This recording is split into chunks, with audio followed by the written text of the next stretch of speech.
Assalamualaikum warahmatullahi wabarakatuh, Bapak Ibu yang kami hormati. Pada kesempatan kali ini kita akan belajar bersama pembahasan soal UP-PPG 2022 pada prodi PGSD. Khusus pada video kali ini kita akan bahas di kisi-kisi 66, 69, dan 70 pada sistem sosial, perilaku ekonomi, dan iptek. Nah, soal-soal seperti ini pasti akan muncul di ujiannya nanti. Baik, sebelum kita bahas untuk materinya dan soalnya, pertama kali kita akan bedah indikatornya. Dari bedah indikator ini, maka kita akan memperoleh gambaran soal yang akan keluar. Nah, menurut saya sendiri, indikator soal ini merupakan bentuk soal, ya, bentuk soal tetapi tidak sempurna. Ya, sekitar 80% indikator soal ini merupakan soalnya. Baik, kita bedah dulu yang pertama. Diberikan sebuah kasus tentang sistem sosial pada masyarakat. Peserta dapat mengidentifikasi nilai dan norma pada masyarakat. Nah, nanti dari sebuah kasus sistem sosial yang diberikan di narasinya, kita akan menyimpulkan atau mengidentifikasi apakah nilai dan norma itu termasuk yang mana, ya, yang berlaku di masyarakat. Seperti yang kita tahu, ada norma susila, kemudian ada norma hukum, ada norma agama, norma kesopanan, dan lain-lainnya. Baik, kita akan bahas dulu materinya. Interaksi sosial merupakan syarat utama terjadinya aktivitas-aktivitas sosial. Interaksi sosial merupakan hubungan-hubungan sosial yang dinamis menyangkut hubungan antara perorangan, antara kelompok dan kelompok manusia, atau antara perorangan dengan kelompok manusia.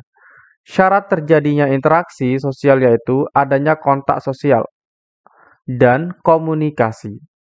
Interaksi sosial dalam masyarakat dipengaruhi oleh faktor-faktor berikut. Pertama, simpati, kedua, empati, ketiga, imitasi, keempat, sugesti, kelima, motivasi, dan yang keenam adalah identifikasi. Hubungan sosial secara timbal balik dan transaksional mendukung terjadinya proses sosial.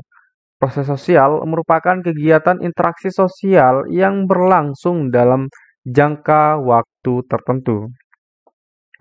Proses sosial secara garis besar dibedakan menjadi dua bentuk, yaitu proses sosial asosiatif, misalkan kerjasama, akomodasi, akulturasi, asimilasi, dan amalgamasi. Dan yang kedua, proses sosial disosiatif, artinya ada kompetensi, kontravensi, dan konflik. Aturan-aturan dalam masyarakat memegang peranan penting untuk menciptakan keteraturan sosial. Aturan pokok tersebut diciptakan dan ditetapkan berdasarkan nilai sosial. Nilai sosial merupakan sesuatu yang dianggap baik dan pantas bagi masyarakat setempat. Aturan-aturan dalam masyarakat meliputi perbuatan yang dilarang dan dianjurkan.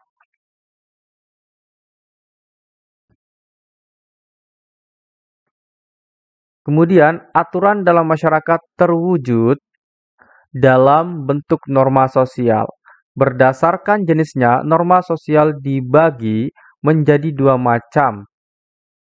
Yang pertama, berdasarkan daya ikatnya, yaitu tata kelakuan, cara, kebiasaan, hukum, dan adat istiadat. Merupakan tata kelakuan yang terintegrasi secara kuat dengan pola-pola perilaku masyarakat. Kemudian berdasarkan sanksinya.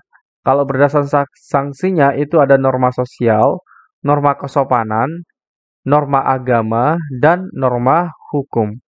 Nah, yang empat inilah yang nanti kita akan dalami di dalam soal-soalnya.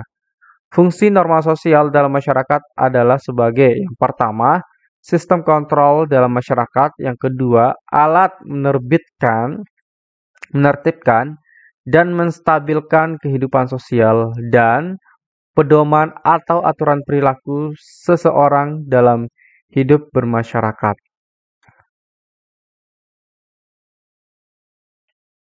Baik, kita akan lanjut ke soal yang pertama.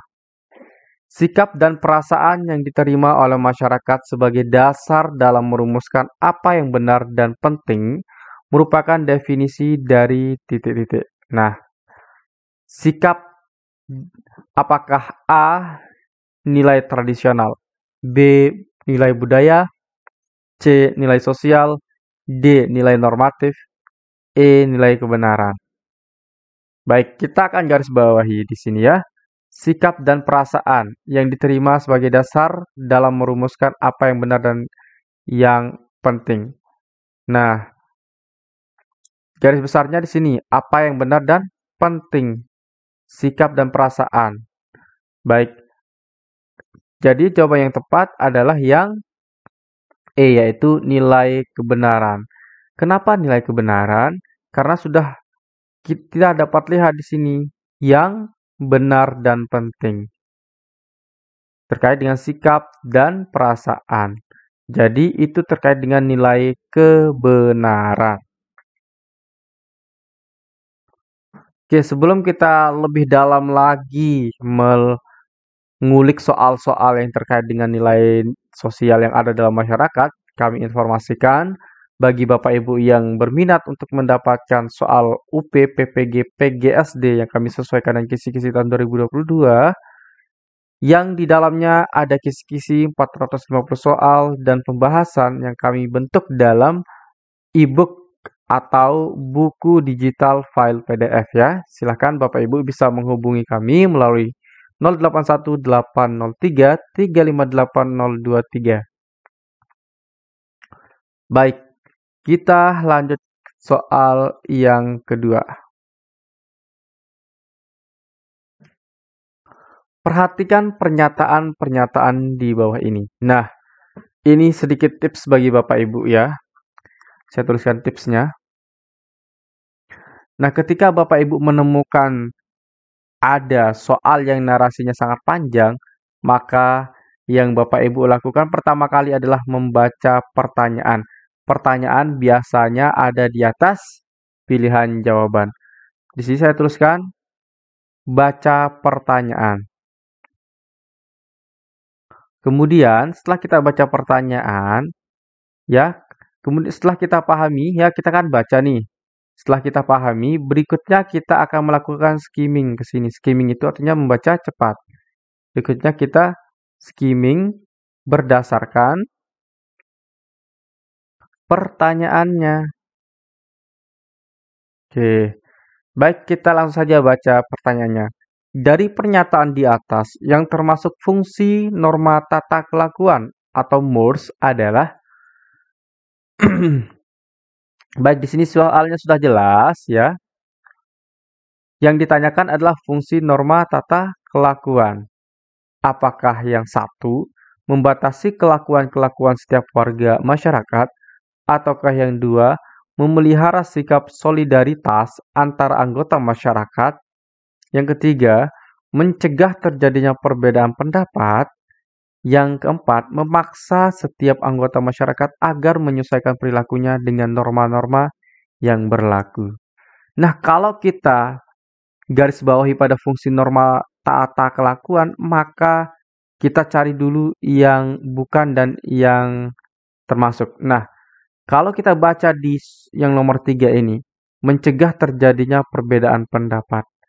Nah, jadi yang C ini atau yang ketiga ini bukan merupakan fungsi norma sosial ya. Kenapa? Mencegah terjadinya perbedaan pendapat.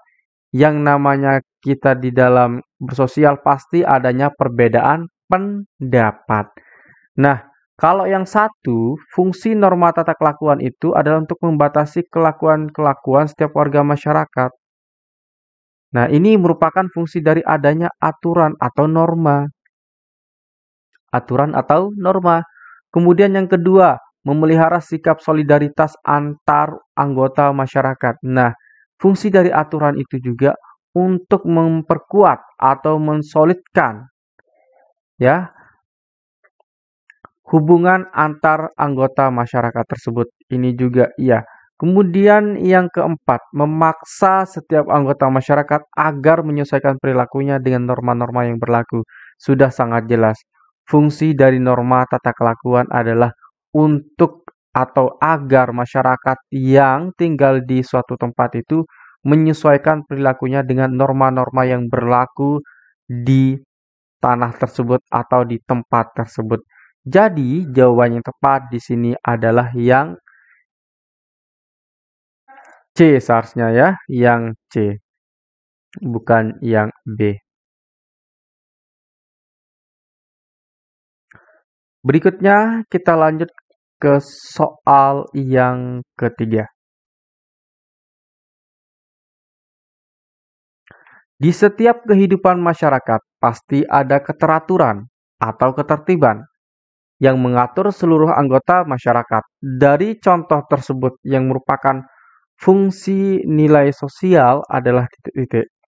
Apakah A membantu masyarakat untuk berpikir maju ke depan, B membatasi individu untuk berperilaku semena-mena, C mengadakan pertemuan di antara anggota masyarakat, D alat solidaritas yang mendorong masyarakat untuk saling bersaing, E alat menentukan harga dan kelas sosial seseorang dalam struktur stratifikasi sosial. Baik, kita kan di sini belum paham nih, apa sih maksud dari soal tersebut. Nah, jadi di sini Bapak Ibu bisa belajar. Nah, kita tidak akan bisa menjawab sebuah pertanyaan atau soal tanpa kita memahami pertanyaannya. Jadi yang Bapak Ibu pastikan di dalam mengerjakan soal adalah pastikan dulu Bapak Ibu memahami soalnya dulu ya.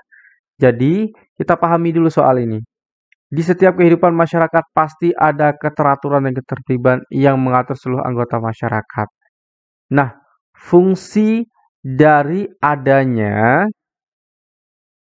keteraturan dan ketertiban, ya, keteraturan dan ketertiban. Apakah A, B, C, D, atau E? Mari kita lihat kunci jawabannya dulu.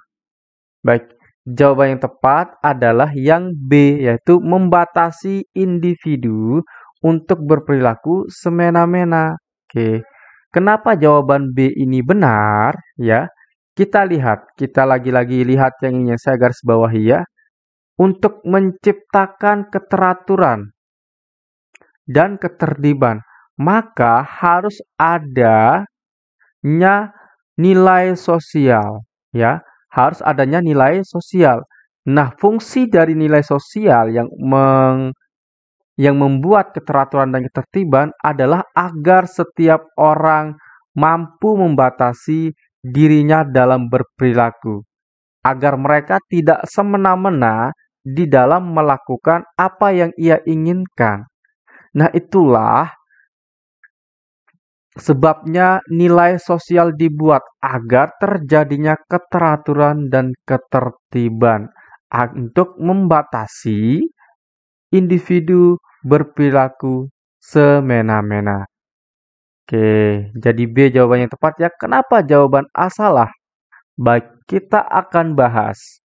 Membantu masyarakat untuk berpikir maju ke depan.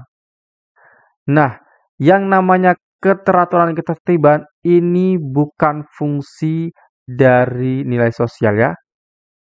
Kalau berpikir maju ke depan, yaitu terkait dengan pendidikan dan hal-hal lain. Kemudian yang C, mengadakan pertemuan di antara anggota masyarakat.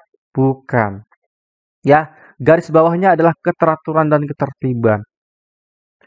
Kemudian yang D, alat solidaritas yang mendorong masyarakat untuk saling bersaing. Nah, di sini salahnya di sini saling bersaing. Jadi yang di sini salah. Kemudian yang E, alat menentukan harga dan kelas sosial. Apalagi di sini adalah sudah sangat salah ya. Jadi nilai sosial itu fungsinya bukan untuk menentukan harga atau kelas sosial, tetapi fungsinya adalah untuk membatasi individu untuk berperilaku semena-mena. Oke, jadi kira-kira Bapak Ibu di sini sudah memahami ya.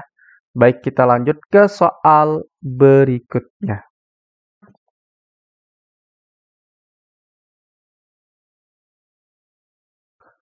Fenomena mudik pada saat hari raya, keagamaan bagi masyarakat Indonesia mungkin tidak akan pernah hilang, meskipun penggunaan perangkat teknologi komunikasi sudah cukup masif.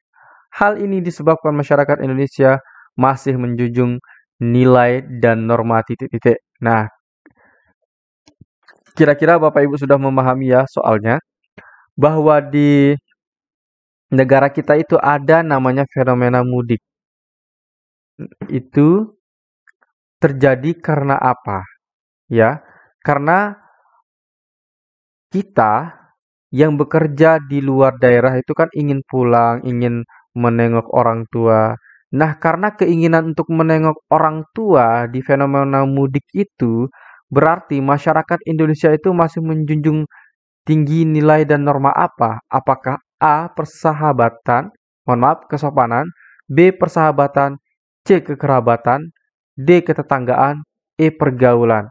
Nah, dari pilihan jawaban yang banyak ini berarti yang jawaban yang tepat adalah yang C. Sudah sangat jelas ya. Karena adanya kekerabatan. Seperti yang saya bilang tadi bahwa adanya fenomena mudik di Indonesia itu terjadi karena kita ingin bertemu dengan keluarga kita, dengan tetangga kita, dengan para sahabat kita di daerah asli kita. Nah, itu kan karena adanya hubungan kekerabatan atau adanya nilai dan norma kekerabatan. Itulah yang masih dijunjung oleh warga negara Indonesia. Maka oleh sebab itu, muncullah yang namanya fenomena mudik. Kita lanjut ke soal berikutnya. Pada saat Gunung Merapi meletus, banyak warga masyarakat kehilangan harta benda sehingga mengundang banyak pihak yang menyalurkan sumbangan ke daerah tersebut. Pengumpulan sumbangan dan penyaluran kepada yang berhak berkaitan dengan fungsi nilai sebagai titik-titik. Nah, ketika kita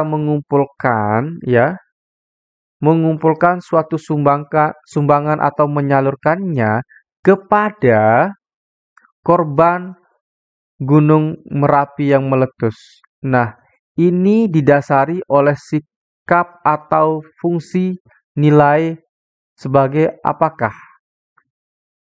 Didasari oleh fungsi nilai. Apakah A. Alat kontrol suatu masyarakat, B. Alat berpikir suatu masyarakat, C. Solidaritas sesama kelompok masyarakat, E. Penetapan harga sosial suatu masyarakat, E. Alat pengembangan dari seseorang. Nah, sudah sangat jelas jawaban yang tepat adalah yang C. Karena adanya sikap solidaritas atau kuatnya di dalam kelompok tersebut, maka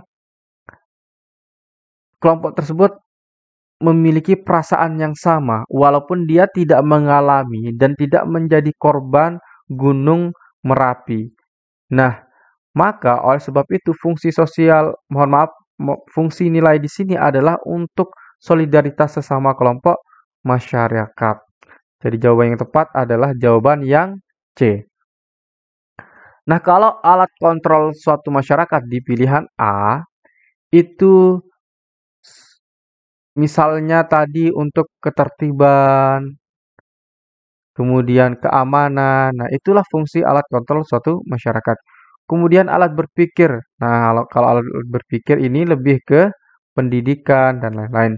Kemudian penetapan harga sosial ini bukan yang tepat, ini jelas sangat salah. Kemudian yang E, alat pengembangan diri seseorang, ini juga yang salah. Baik. Nah, di sini kami sudah melampirkan bagi Bapak Ibu ya, mumpung tinggal ada kesempatan untuk kita belajar, maka Bapak Ibu manfaatkan e-book yang saya sudah buatkan ya dalam bentuk PDF yang kami siapkan dengan 450 soal. Kemudian ada juga pembahasan di soal-soalnya serta pembahasan materi di setiap indikator soalnya, bukan di setiap ya, tetapi lebih banyak kita berikan materi di indikator yang ada.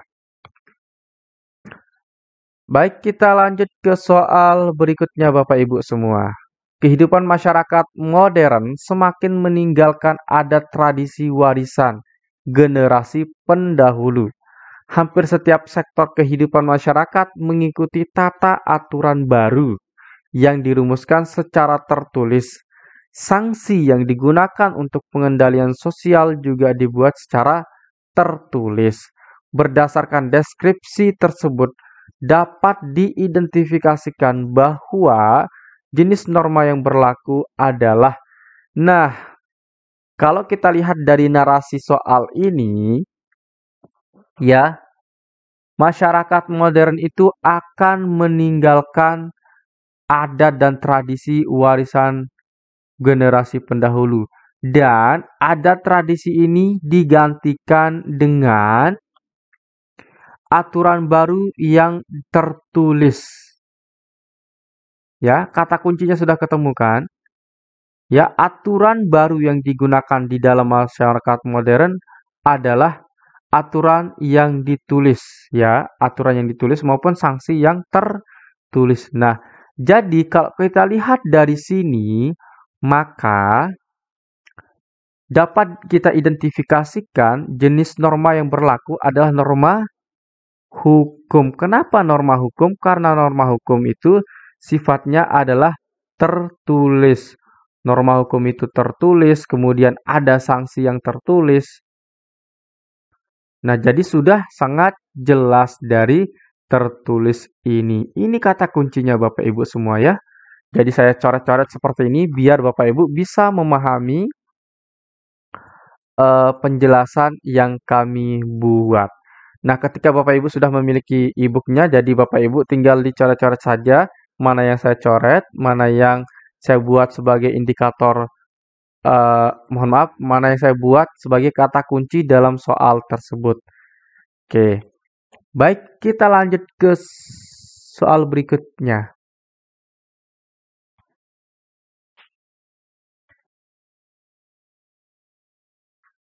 Baik, di soal ini, individu yang sabar senantiasa menunjukkan perilaku dan tutur kata yang baik, tidak mudah marah meskipun berhadapan dengan teman dan tetangga yang seringkali bertindak kasar.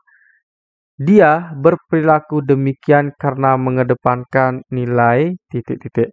Nah, jadi di sini kita pahami dulu soalnya. Ada seorang yang sabar. Ia senantiasa untuk menunjukkan perilaku yang baik. Dia tidak mudah marah meskipun banyak orang yang bertindak kasar kepada dia.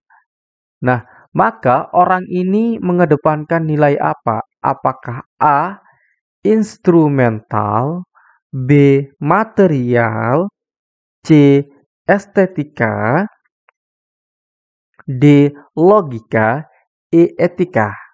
Nah, kalau Bapak Ibu sudah belajar dulu dan masih mengingat materinya di saat perkuliahan, ya, maka jawaban yang tepat adalah yang E, sudah sangat jelas sekali.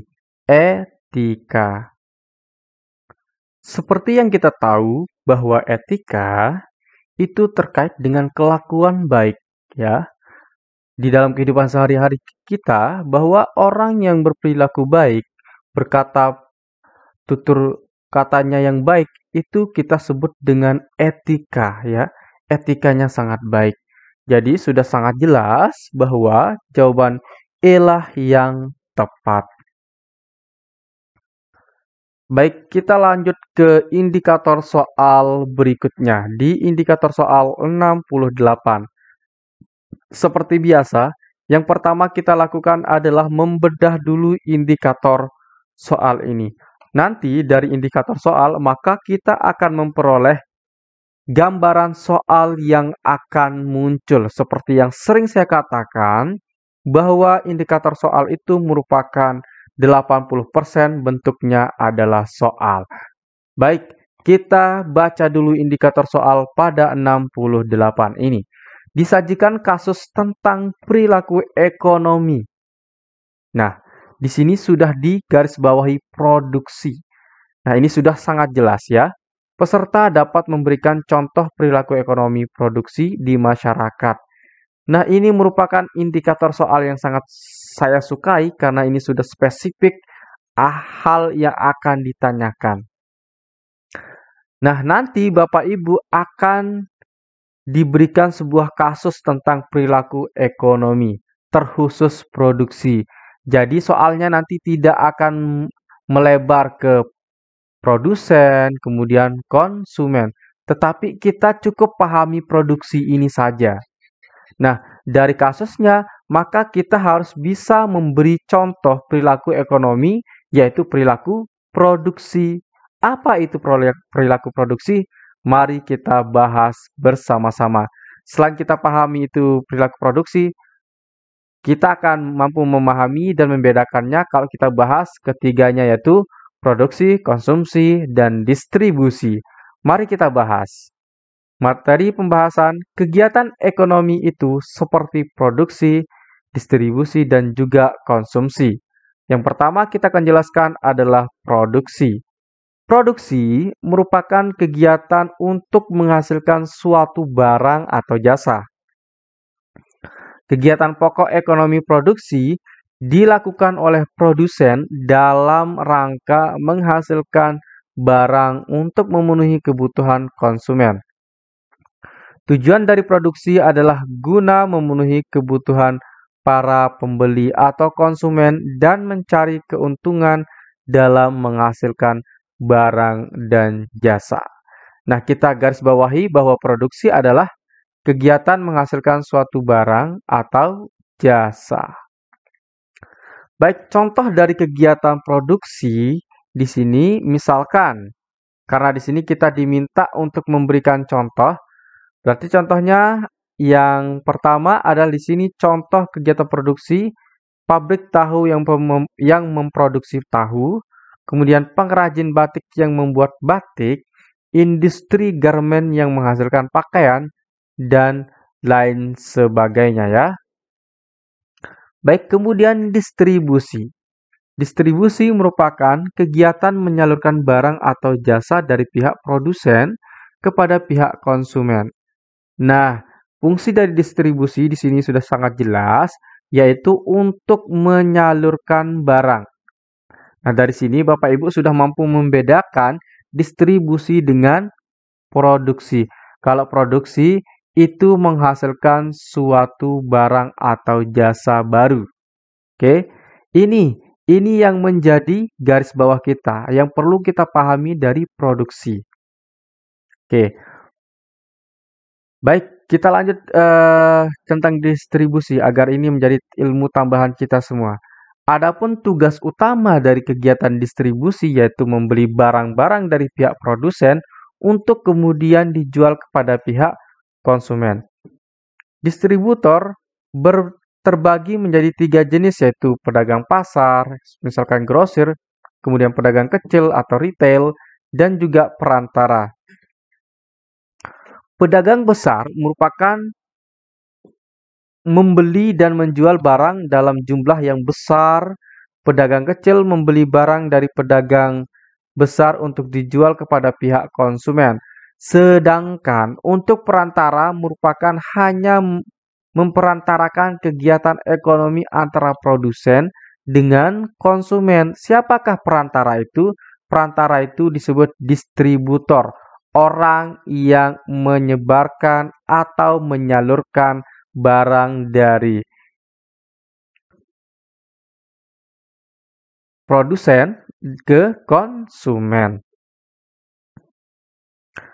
Sedangkan ini sudah kita bahas tadi ya, contoh dari kegiatan distribusi misalnya grosir sembako yang menjual produk dari produsen kepada masyarakat yaitu konsumen.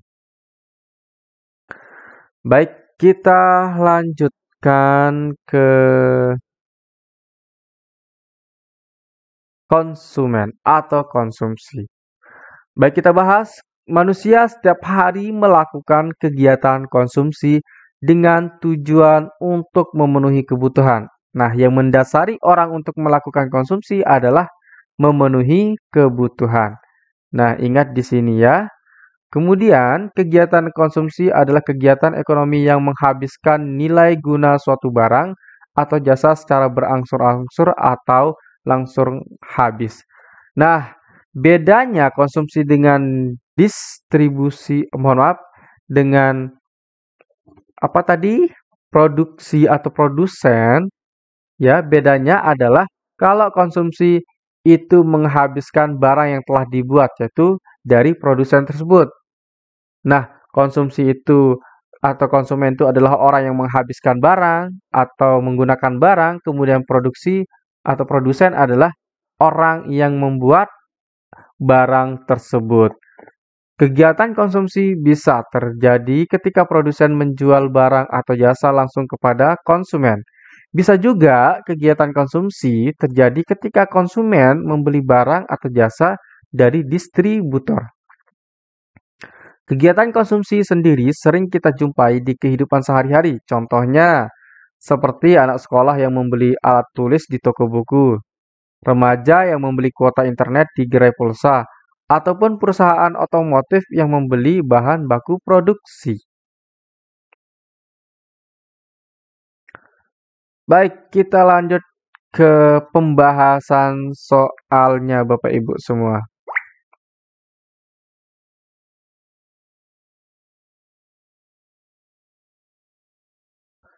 Kegiatan ekonomi yang dilakukan rumah tangga produsen adalah titik-titik. Oke, ini adalah soalnya sangat objektif sekali ya Bapak Ibu ya. Baik di sini rumah tangga produsen. Ya, rumah tangga produsen. Apa itu produsen tadi? Adalah orang yang membuat barang, kemudian juga menambah nilai guna barang, ataupun jasa. Intinya dia menghasilkan suatu barang baru, menambah nilai barang yang dibuatnya. Baik, apakah A membayar pajak rumah tangga, B memiliki tabungan, C menggunakan faktor produksi untuk berproduksi, D membeli barang jadi untuk karyawannya, E menginvestasikan dana pada lembaga keuangan.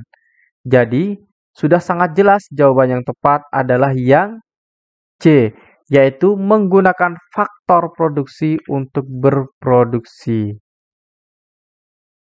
Oke. Jadi jawaban yang tepat adalah yang C. Kegiatan ekonomi yang dilakukan rumah tangga produsen adalah menggunakan faktor produksi untuk berproduksi. Kemudian ini bukan ya, dan ini juga bukan. Terkadang saya juga buat pembahasan itu saat ngantuk atau bagaimana atau saat kecapean. Jadi keterusan nih saya buat ya. Mohon maaf ya Bapak Ibu ya. Oke. Oke, di sini benar di sini membuat barang dan jasa. Membuat barang dan jasa. Jadi yang bukan itu yang membayar pajak. Oke, itu ya bisa Bapak Ibu pahami terkait dengan hal ini bahwa sudah sangat jelas orang yang membuat suatu barang menjadi baru atau nilai guna baru itu pasti menggunakan faktor produksi untuk berproduksi. Misalkan di rumah tangga produksi, ya, misalkan orang tersebut membuat tempe. Nah, maka untuk membuat tempe tersebut ia harus membeli faktor produksi. Faktor produksinya berupa apa? Yaitu kedelai. Jadi di sini adalah terlihat adanya aktivitas produsen atau membuat nilai guna barang. Kedelai menjadi tempe. Baik, kita lanjut ke soal berikutnya Bapak Ibu semua.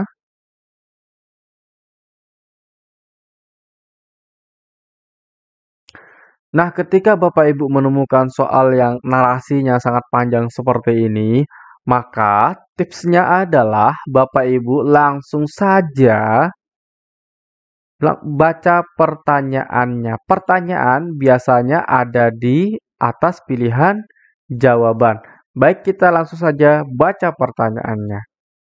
Perilaku-perilaku produsen ditujukan nomor titik-titik. Nah, sudah sangat jelas kan kalau kita membaca soalnya. Jadi di sini kita sudah tahu yang diinginkan oleh pertanyaannya, yaitu perilaku-perilaku produsen. Apa itu tadi produsen? Yaitu orang yang membuat barang dan jasa, kemudian orang yang menambah nilai suatu barang atau jasa. Baik, kita teliti dari yang satu.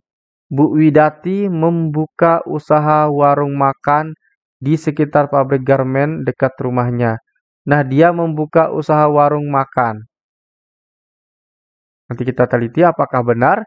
Kemudian yang kedua, Pak Endun mencari alternatif bahan baku untuk menekan harga pokok usahanya. Nah, dia mencari bahan baku untuk menekan harga pokok usahanya. Kalau dia berusaha, mesti dia membuat suatu barang. Kemudian yang ketiga, Bu Mira membandingkan harga-harga bahan sembako beberapa kios yang ada di pasar. Nah, Bu Mira di sini hanya membanding-bandingkan harga saja. Untuk apa sembakonya? Untuk dimakan. Kemudian yang keempat, untuk mempersiapkan masa pensiun, Pak Wahyu menyisihkan sebagian pendapatannya setiap bulan. Nah, kalau Pak Wahyu dia menabung atau menyisihkan pendapatannya kepada bank, maka dia menggunakan jasa. Jadi di sini menggunakan jasa. Kemudian yang kelima, sebagai pengusaha, Henry memberikan apresiasi kepada karyawannya yang memiliki dedikasi. Nah, di sini seorang pengusaha memberikan kepada karyawannya. Nah, kalau ada karyawan, pasti dia bisa menghasilkan jasa atau juga bisa menghasilkan suatu barang.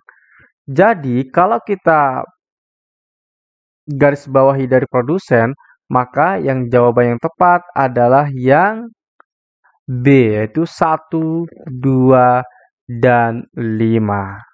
Sudah sangat jelas sekali ya. Yang satu, Bu Widati membuka usaha warung makan. Nah, kalau dia membuka usaha warung makan, maka dia memproduksi suatu makanan. Nah, jadi di sini Bu Widati menjadi produsen karena ada makanan yang dihasilkan atau nilai guna suatu barang. Misalkan dari beras, kemudian dia memasaknya menjadi nasi, kemudian ia jual. Nah, nilai guna barunya adalah menjadi nasi tersebut. Kemudian yang kedua, Pak Indun mencari alternatif bahan baku. Nah, kalau dia mencari bahan baku itu kan digunakan untuk memproduksi suatu barang baru. Ya, maka di sini Pak Endun itu berpihak atau menjadi produsen. Kemudian yang kelima, sebagai pengusaha. Nah, kalau sebagai pengusaha seperti yang saya katakan tadi, maka dia menghasilkan barang atau jasa. Maka jawaban yang tepat adalah 1, 2, dan 5. Baik, kenapa jawaban 3 dan 4 salah? Mari kita teliti lagi Bapak Ibu. Bu Mira membanding-bandingkan harga. Nah, di sini tadi saya sudah katakan kalau dia hanya pergi ke pasar untuk membanding-bandingkan harga, kemudian untuk membeli sembako. Nah, sembako itu kan pasti ia akan makan. Kok makan sih bahasanya ya? Ya makan ya.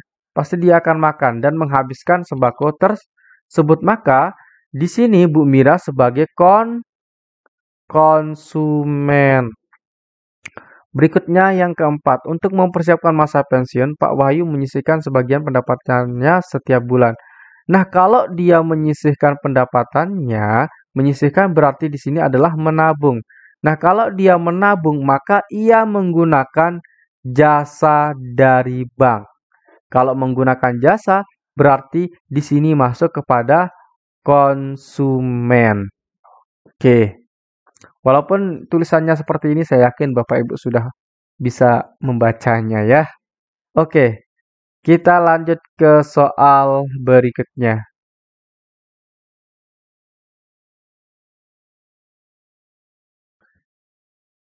Baik, kita langsung saja baca ke pertanyaannya. Dari ilustrasi tersebut yang merupakan kegiatan konsumsi adalah titik-titik.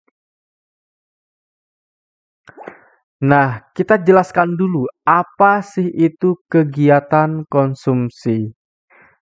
Nah, ini sebagai soal tambahan ya Bapak Ibu, karena sudah jelas nanti yang akan ditanyakan adalah mengenai apa? Mengenai produksi ya. Jadi konsumsi itu apa? Adalah kegiatan yang menghabiskan suatu barang atau menggunakan barang. Intinya ini menghabiskan dan menggunakan. Itulah konsumsi.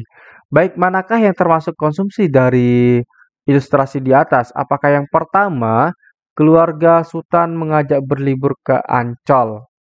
Oke, kalau dia mengajak berlibur ke Ancol, pasti dia membeli tiket.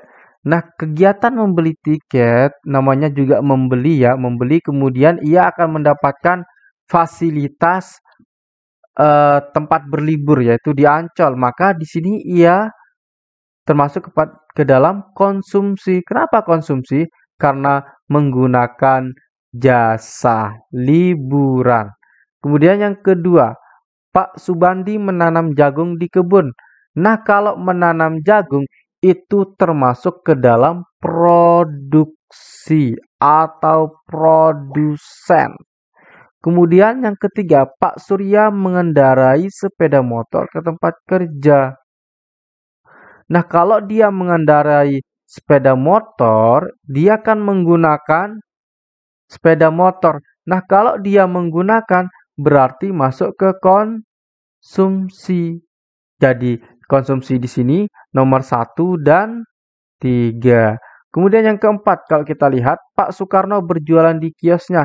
Nah, kalau dia berjualan, sudah kita jelaskan tadi di pembahasannya, kalau dia berjualan, maka dia termasuk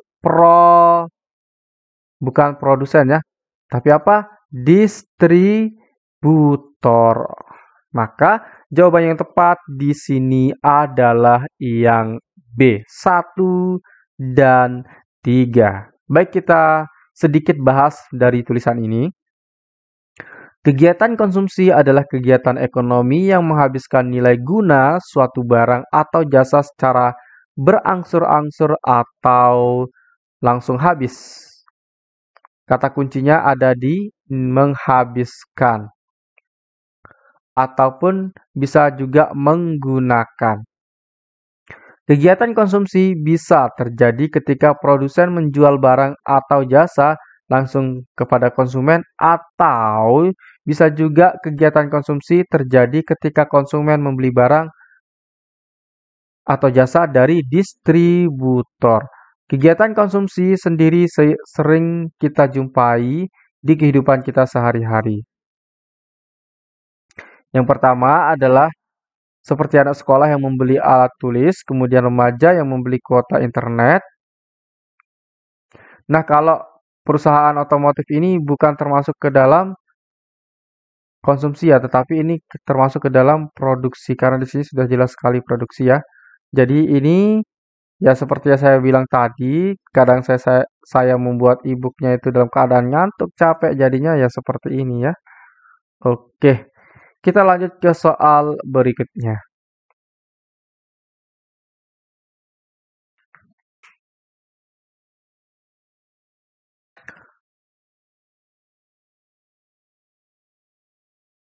Perusahaan tahu membeli kedelai untuk membuat tahu. Hal tersebut merupakan kegiatan ekonomi titik-titik. Nah, jadi soal ini Bapak Ibu perlu pahami ya dan perlu diingat-ingat karena ini termasuk soal yang akan muncul nanti. Jadi soal yang akan muncul di UP-nya. Baik, kita bahas. Kita garis bawahi kata kuncinya dulu Bapak Ibu ya. Perusahaan tahu membeli kedelai. Nah, tadi saya sudah contohkan ya di soal sebelumnya untuk membuat tahu. Nah, di sini ada perusahaan membeli kedelai. Dari kedelai tersebut ia akan mengolah menjadi tahu. Nah, Ketika ia akan mengolahnya menjadi tahu, maka ini akan membuat nilai guna suatu barang. Menambah nilai guna suatu barang. Nah, kalau dia menambah nilai guna suatu barang dan di sini sudah ada kata membuat, berarti jelas di sini jawabannya adalah apakah A. konsumsi, B. pemasaran, C. distribusi, D. pembelian, E. produksi. Jadi jawaban yang tepat adalah yang E, yaitu produksi, di mana perusahaan ini membeli kedelai, kemudian dari kedelai tersebut ia membuat tahu. Nah, tahu ini kan produk baru yang dia buat atau bentuk menambah nilai guna kedelai tersebut. Jadi di sini ia termasuk ke dalam kegiatan ekonomi produksi. Baik, kita jelaskan apa itu konsumsi.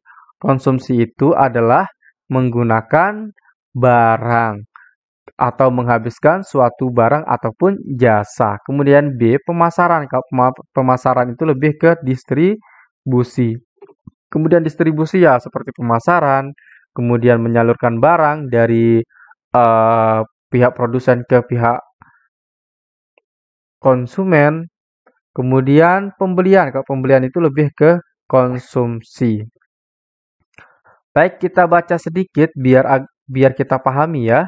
Produksi merupakan kegiatan untuk menghasilkan suatu barang atau jasa. Nah, ini menjadi kata kunci, menghasilkan suatu barang atau jasa. Kegiatan pokok ekonomi produksi dilakukan oleh produsen dalam rangka menghasilkan barang untuk memenuhi kebutuhan konsumen. Tujuan dari produksi adalah guna memenuhi kebutuhan para pembeli atau konsumen dan mencari keuntungan dalam menghasilkan barang dan jasa. Baik, contoh dari kegiatan produksi itu misalkan pabrik tahu yang memproduksi tahu, kemudian pengrajin batik yang membuat batik, industri garmen yang menghasilkan pakaian. Baik, kami informasikan kembali bagi Bapak Ibu yang berminat untuk mendapatkan e-book soal UPPPG PGSD yang kami sesuaikan dengan kisi-kisi. Bisa Bapak Ibu pesan melalui nomor WhatsApp 081 803 358 023. Baik Bapak Ibu, kita lanjut ke soal berikutnya ya. Peran produsen sebagai agen pembangunan adalah titik-titik. Nah, di sini adalah apa sih peran produsen itu? Apakah A. memberikan sumbangan kepada pemerintah, B. membantu pemerintahan dalam mengatasi pengangguran, C. menggunakan sumber daya alam yang tersedia, D. menyediakan barang sesuai yang dikehendaki masyarakat, E. menyediakan hasil produksi kepada konsumen. Nah, di sini disebutkan sebagai agen pembangunan. Jadi, jawaban yang tepat adalah sangat jelas yaitu yang B, yaitu membantu pemerintah dalam mengatasi pengangguran. Nah, ketika suatu produsen atau orang yang membuat suatu barang, maka ia akan membutuhkan yang namanya karyawan. Nah, kalau ia membutuhkan karyawan, ia pasti akan mengatasi atau mengurangi adanya pengangguran. Jadi, orang-orang itu dipekerjakan oleh pihak produsen ya untuk membantu membuat suatu barang yang baru. Nah, oleh sebab itu peran produsen di sini sangat penting bagi pembangunan bangsa, yaitu untuk membantu pemerintah dalam mengatasi pengangguran. Jadi Bapak Ibu yang sekarang punya toko, punya usaha, punya sawah, itu Bapak Ibu berperan dalam mengatasi pengangguran yang ada. Baik, sedikit penjelasan di sini. Peran produsen sebagai agen pembangunan adalah membuat pemerintah dalam membantu ya, pemerintah dalam membangun negara dan mengatasi pengangguran. Baik, kita lanjut ke soal berikutnya. Nah, ketika Bapak Ibu menemukan soal yang sangat panjang seperti ini, seperti yang saya katakan tadi, Langsung saja baca ke pertanyaannya. Pertanyaan biasanya ada di atas pilihan jawaban. Baik, kenapa kita harus baca pertanyaan dulu? Agar kita tahu nih apa sih yang diinginkan oleh soal. Nah, kalau kita sudah tahu apa yang diinginkan oleh soal, maka kita akan menganalisis atau melakukan skimming pada narasi yang ada. Baik, kita baca. Kegiatan ekonomi yang dilakukan rumah tangga konsumsi adalah titik-titik. Nah, di sini yang ditanyakan adalah konsumsi. Jadi sudah sangat jelas maksud dari soal ini. Baik, kita analisis dari yang pertama. Menjual barang faktor produksi. Nah, kalau orang yang menjual, ya, itu termasuk kepada distributor atau distribusi. Kemudian yang kedua, membeli barang konsumsi. Nah, kalau membeli barang konsumsi itu termasuk kepada aktivitas ekonomi yaitu konsumsi. Kemudian yang ketiga, membayar harga barang faktor produksi. Nah, kalau orang yang membayar harga barang faktor produksi, maka ia masuk ke dalam produsen. Kemudian yang keempat, membayar harga barang konsumsi. Kalau ia membayar harga barang konsumsi, maka ia termasuk kepada rumah tangga konsumsi. Jadi yang di sini sudah ada dua konsumsi, 2 dan 3. Mohon maaf, 2 dan 4. Kemudian yang kelima, membeli barang faktor produksi. Nah, kalau dia membeli barang faktor produksi sudah sangat jelas ia sebagai produsen. Kemudian yang keenam, menerima harga barang konsumsi. Nah, menerima di sini lebih ke ia membayar ya. Ia membayar artinya dia menerima nota kemudian dia membayar. Seharusnya kalau lebih biar tidak apa namanya biar tidak dua pemaknaan maka di sini bukan menerima ya tetapi membayar harga barang konsumsi seharusnya ya. Jadi jawaban yang tepat di sini adalah 2, 4 dan 6. Seharusnya 2, 4 dan 6 yaitu yang D. Sudah sangat jelas ya. Di sini pertanyaan produksi malah yang dijelaskan. Kalau produksi tadi yang mana produksi? Yang 3 dan 5 saja ya yang produksi ya. Baik, kita lanjut ke soal berikutnya. Nah, sekarang kita akan bahas di indikator 69. Kita bedah dulu indikator soal ini. Seperti biasa yang saya katakan, saya akan berulang-ulang mengatakannya agar Bapak Ibu eh, melekat pada pikirannya ya terkait dengan indikator soal. Oke, pembedahan indikator soal fungsinya adalah agar kita mendapatkan gambaran soal yang akan muncul nanti. Nah, karena indikator soal itu termasuk sudah membentuk soal, tetapi hanya baru 80% saja. Itu kalau menurut saya ya. Baik, kita bedah dulu indikator soalnya. Diberikan informasi tentang perkembangan iptek yang berkontribusi pada interaksi masyarakat baik secara lokal, peserta dapat menganalisis fenomena perkembangan iptek yang terjadi di masyarakat. Nah, dari perkembangan iptek ini, ya, nanti kita akan dibuatkan sebuah narasi terkait dengan interaksi masyarakat yang terjadi karena adanya perkembangan iptek. Nah, dari fenomena tersebut kita harus mampu menganalisis apa yang akan terjadi pada masyarakat. Baik, kita langsung saja ke soalnya. Dampak perkembangan iptek pada era globalisasi dalam bidang sosial budaya dapat dirasakan oleh manusia. Dampak ini pun memiliki kecenderungan terhadap hal positif dan negatif.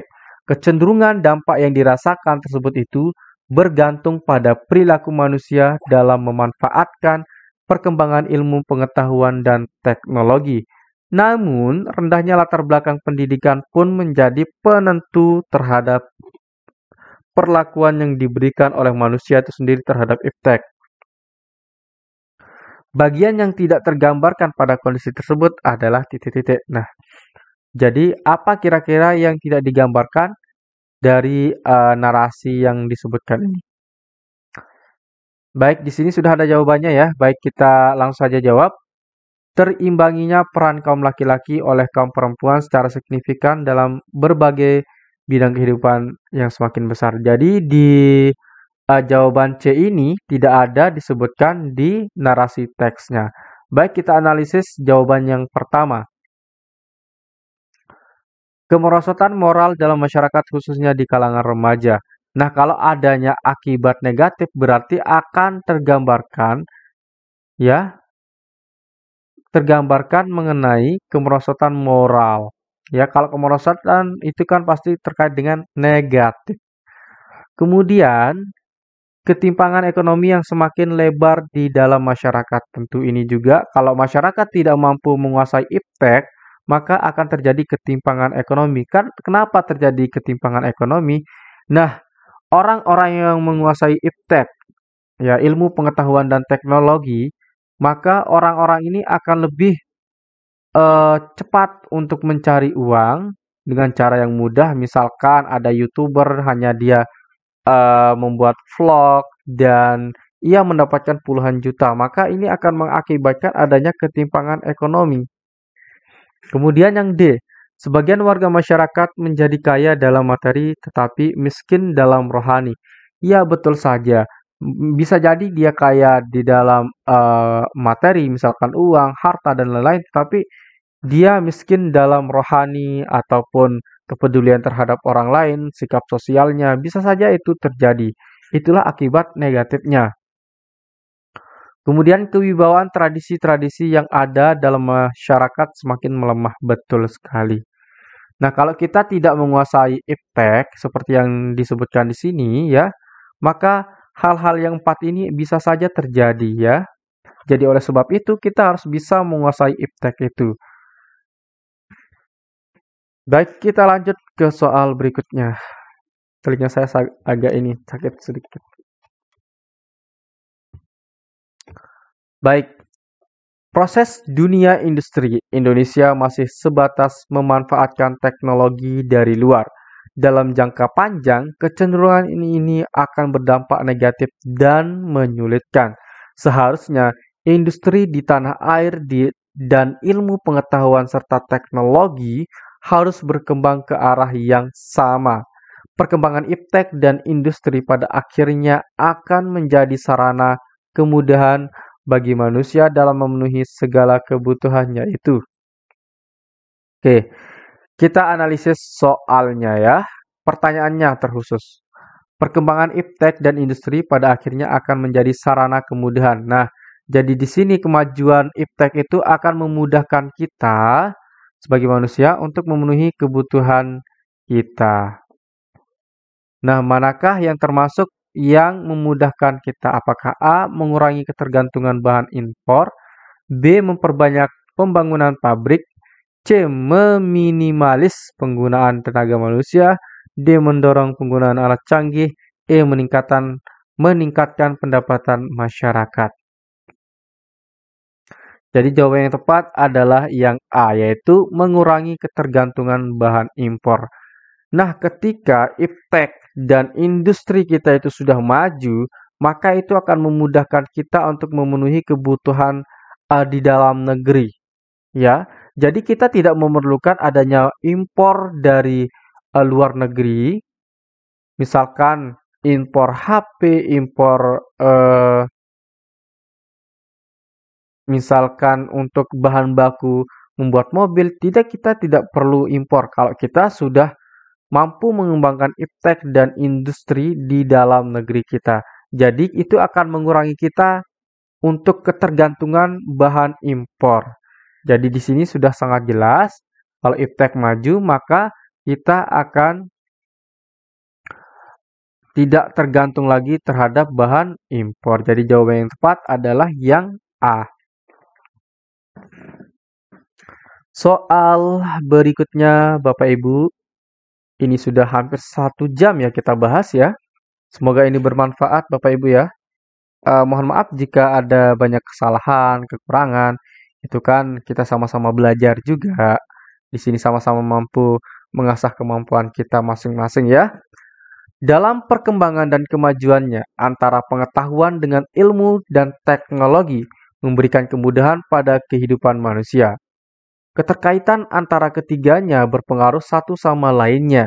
Manusia sebagai pelaku dan penikmat teknologi menyadari sepenuhnya bahwa teknologi lahir dari ilmu pengetahuan.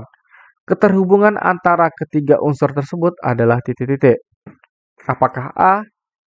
Pengetahuan, ilmu, dan teknologi adalah melekat pada manusia. B. Pengetahuan berfungsi bagi ilmu dan teknologi. C. Pengetahuan berfungsi memajukan ilmu dan teknologi. D. Pengetahuan melekat pada ilmu dan pengetahuan. E. Pengetahuan, ilmu, pengetahuan, dan teknologi satu kesatuan. Nah, kalau kita perhatikan soalnya ya, jadi kemajuan dan perkembangan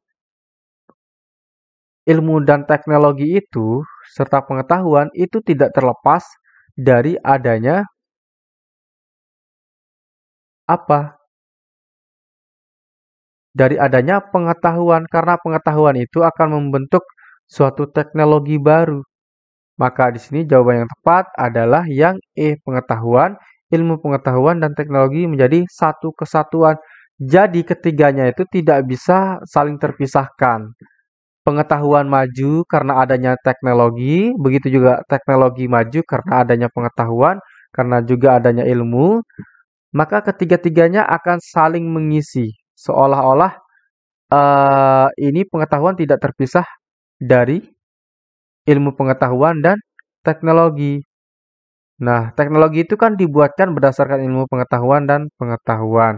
Begitu juga ilmu pengetahuan dan pengetahuan itu akan maju ketika adanya teknologi. Misalkan apa? Misalkan kita menggunakan teknologi eh, mikroskop. Nah, dari mikroskop itu kita mampu meneliti suatu hal-hal baru ya. Misalkan kita mencari apa sih unsur yang ada di dalam bawang tersebut. Nah, ketika kita melakukan itu, maka itu akan menjadikan pengetahuan dan ilmu pengetahuan akan semakin berkembang dan maju. Jadi sifat ketiganya di sini adalah satu kesatuan.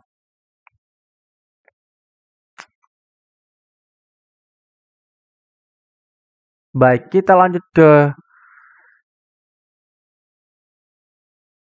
berikutnya. Oke, karena ini sudah 1 jam, besok kita lanjutkan yang ini ya di pertemuan berikutnya. Semoga bermanfaat. Sekian dan terima kasih. Assalamualaikum warahmatullahi wabarakatuh.